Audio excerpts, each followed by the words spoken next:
Welcome to Mexico Unexplained, where we will explore the magic, the mysteries, and the miracles of Mexico. This series presents information based partly on theory and conjecture.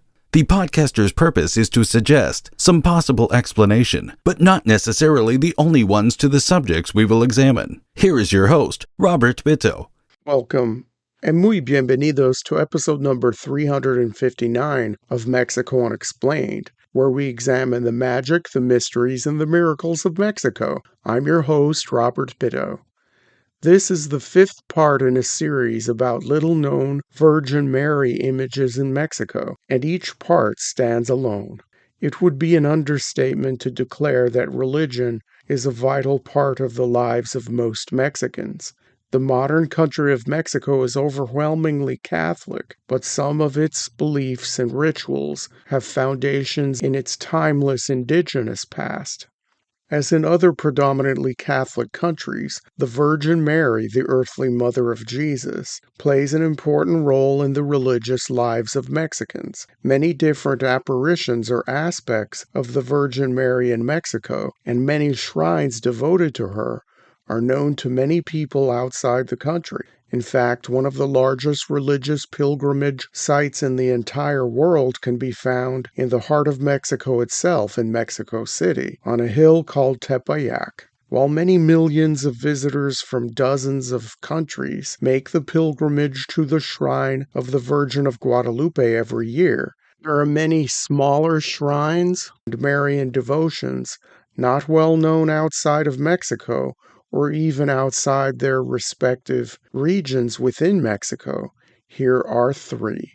Number 1, La Virgen de la Candelaria de Tecoman.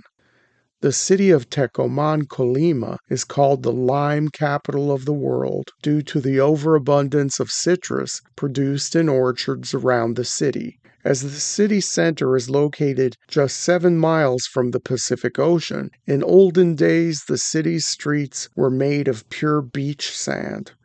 It was on these sandy roads that a woman named Seferina traveled with her sick daughter, whom she wrapped in a shawl.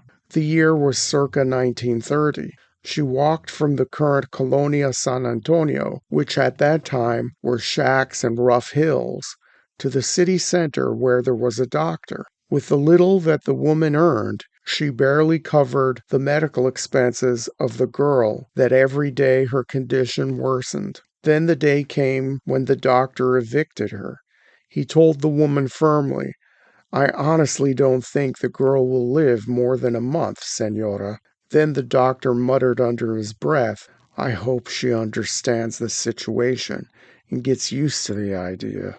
Seferina had walked so far from her home on those sandy roads, so finding herself in the center of Tecoman, she stayed praying to the Virgin of la Candelaria in the church with her sick daughter. Seferina even slept outside the church, entering the holy place when it opened in the morning.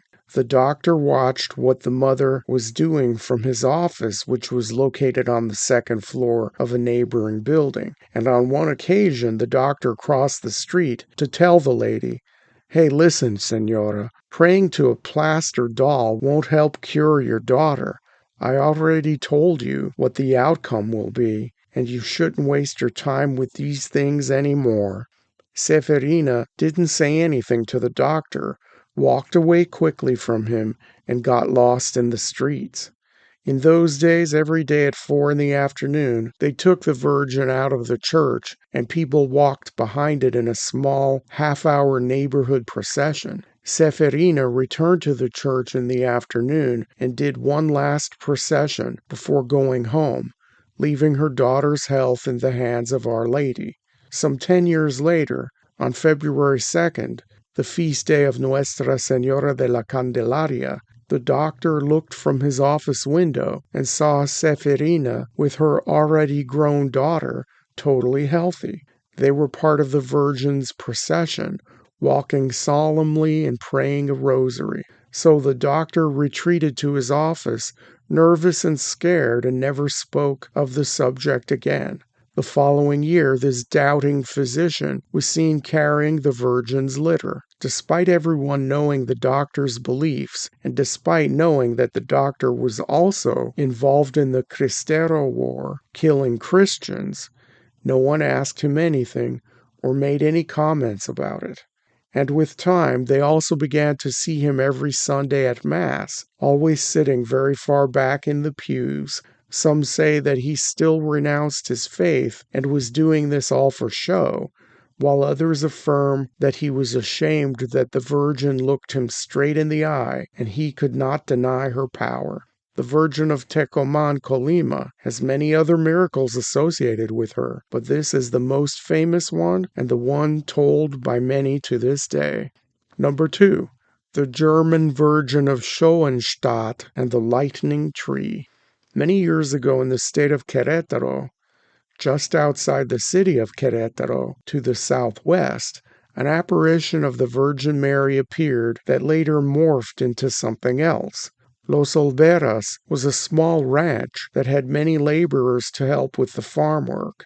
In an area of the ranch known as Los Copales, there were several men plowing a field on one spring day. The field is now part of a suburb of Querétaro called El Pueblito, which is the site of a famous pyramid talked about in Mexico Unexplained episode number 57. On that fateful day, a violent thunderstorm formed very rapidly, and a huge lightning bolt came down out of the sky near the men plowing the field. It struck a very large and very old mesquite tree. The thunder was so loud and the ray of light so bright that many curious people came from other parts of the rancho to see what happened. To their amazement, a perfect image of the Virgin had appeared in the split trunk of the mesquite tree. In this perfect image, the Virgin was accompanied by the baby Jesus, whom she was holding extremely close to her. For many years, people made pilgrimages from other parts of the state of Querétaro and even neighboring states to visit this miraculous image of the Virgin and Child. Over the course of the years, though, weather and time itself wore away at the image and the tree slowly fell apart. People still visited the site, though, knowing of this miracle. By the mid-20th century, urban sprawl swallowed up the small ranchos in the area, but the memory of the miracle persisted. In 1977, a European faction of the Sisters of Mary established themselves in Querétaro and heard stories of the miracle in the mesquite tree in El Pueblito. From the descriptions of old-timers who had seen the image, and from old illustrations, the sisters believed that the apparition that came through the lightning bolt was that of the Virgin of Schoenstatt, an image venerated in the small German town by the same name, located on the Rhine River in the western part of Germany.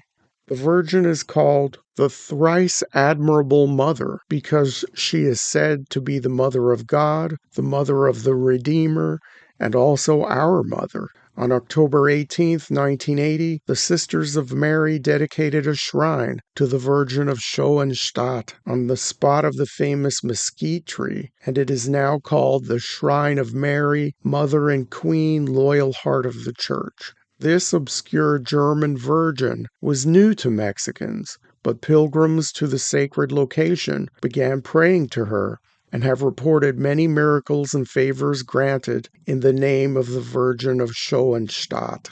Because of her powerful influence among believers and her growing following, 3 more shrines have been dedicated to the Virgin of Schoenstatt throughout Mexico, but the one in Querétaro attracts the most visitors by far. Number 3, the Virgin of Cunduacán and the Cross of Mystery.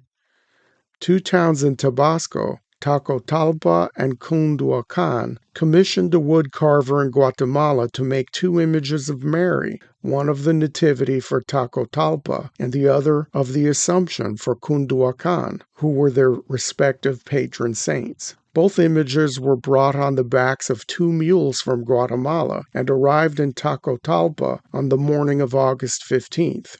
The residents came to receive the image of their patron saint, the Virgin of the Nativity, But when trying to unharness the box with the carving inside, the mule did not allow itself to be touched. No matter how many attempts the residents made, it was impossible to take away its precious cargo from the animal. When anyone approached it, the mule kicked them with its hind legs. They tried to force the mule, hitting it and poking it with sticks, but nothing helped. The mule was seen with its teeth in the air, as if laughing at those who tried to unload it. The other mule had stretched out peacefully in the pasture, while the villagers took the whole day in their failed attempts to unload its companion. The residents agreed to call the mayor, who was an older man of great wisdom and faith, to find a solution, but since he was very ill, he was carried to the place in a chair. Upon arrival, he examined the case and removed the doubts of the inhabitants, who thought this was something of the devil's making, and told them that it was a sign that the Virgin of the Nativity wanted to be venerated in Cunduacán, and that the Virgin of the Assumption wanted to protect Tacotalpa, which was the reverse of what was originally intended. Therefore, the mule that carried the Virgin of the Assumption was unloaded very easily, and this image was placed on the main altar of the church at Tacotalpa, and the same was done later in Cunduacán with the Virgin of the Nativity. Although switched around, the true believers thought it to be God's wish, so they accepted the change. The legend around Our Lady of the Nativity of Cunduacán does not end there.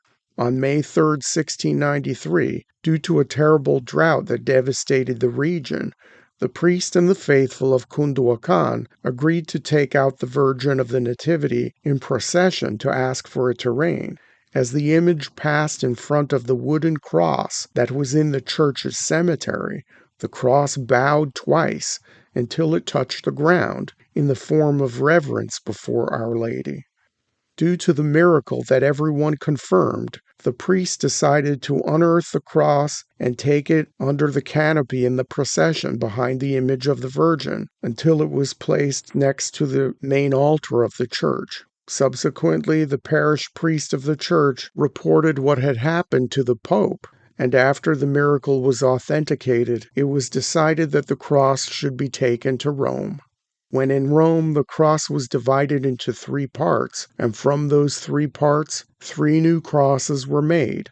One stayed in Rome, the other was sent to Spain, and the third was sent back to the Church of the Nativity in Cunduacán, where it was placed at the feet of the image of Mary. In a papal bull in which the miracle of the bowing cross was authenticated, was signed in 1720, and in it the Pope granted indulgences to those who either prayed before the Virgin of the Nativity, made a pilgrimage to her church in Cunduacán, or prayed her novena. The cross that was sent back to Cunduacán has since disappeared, and many believe that it was lost during the religious persecution in Tabasco in the 1930s. There are people actively searching for this relic, and legend says it will afford supernatural powers to the one who eventually recovers it. Thank you once again for listening to another episode of Mexico Unexplained. Remember to like and subscribe to us on YouTube and follow us on Twitter. Tell your friends by sharing these shows with others. Please go to our website, MexicoUnexplained.com, for references, illustrations, and for free access to transcripts of past shows. Please visit Amazon.com to purchase the books Mexico Unexplained and Mexican Monsters to get hard copies of the magic, the mysteries, and the miracles of Mexico. We appreciate your kind attention once again. Until next time, thank you and gracias. Thank you for listening to another episode of Mexico Unexplained with host Robert Bitto. For show summary, relevant links and commentary, please check out our website at mexicounexplained.com. Like us on Facebook and be a part of the conversation. Adios and hasta la vista.